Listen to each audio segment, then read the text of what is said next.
Re:Zero starting the life in another world from zero हमेशा से ये एक बेस्ट एनीमे रहा है। और जब ये एनीमे सबसे पहली बार रिलीज हुआ था तो इसने सिर्फ जापान में ही नहीं पूरी दुनिया के एनीमे कम्युनिटी में धूम मचा दी थी। और अब यानी कि 2020 में इसके सीजन 2 का ट्रेलर 2 आ चुका है और आज हम उसी ट्रेलर का ब्रेकडाउन करने वाले हैं। तो अगर आप मेरे चैनल पे नहीं हो तो जाओ और चैनल को सब्सक्राइब करो और इस वीडियो को ज्यादा से ज्यादा लाइक करना मत भूलना। और आखिर में कमेंट बॉक्स में बताना कि आपको ये वीडियो कैसा लगा। तो बिना टाइम वेस्ट किए इस वीडियो को स्टार्ट करते हैं।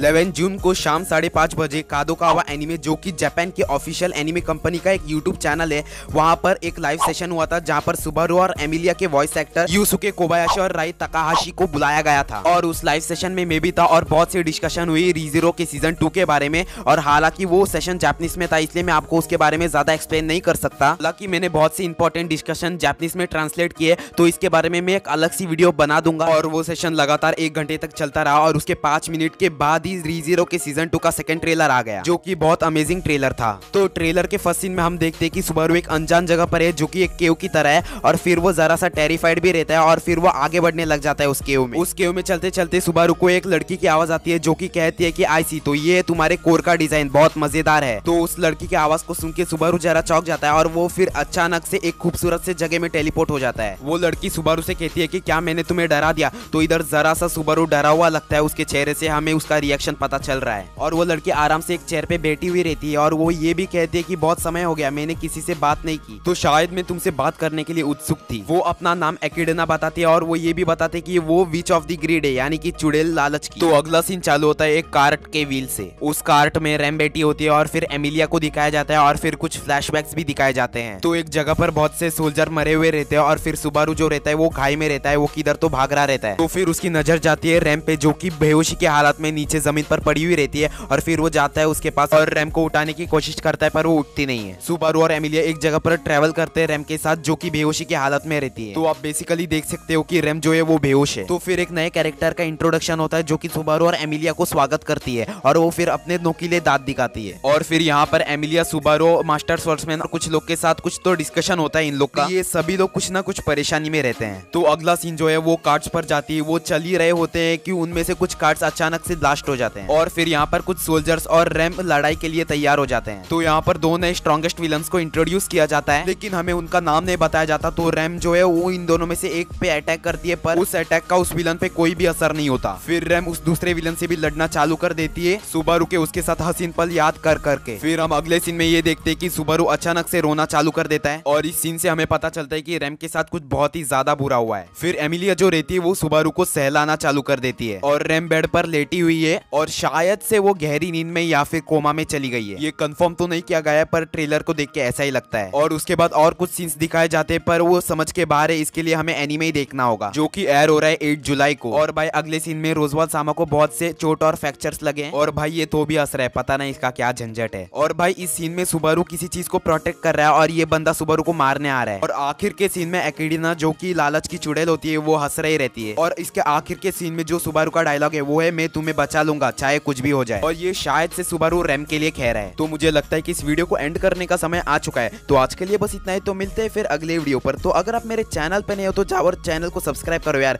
जिससे कि हम लोग 2K के आंकड़े पर पहुंच सके। और इस वीडियो को ज्यादा से ज्यादा लाइक करना मत भूलना और इस वीडियो को शेयर करना और कमेंट बॉक्स में बताना कि आपको ये वीडियो कैसा लगा। और मेरे इंस्टाग्राम हैंडल को भी फॉलो करो यार, उसका लिंक नीचे डिस्क्रिप्शन में दिया गया है। सो सायोनारा एंड गुड बाय।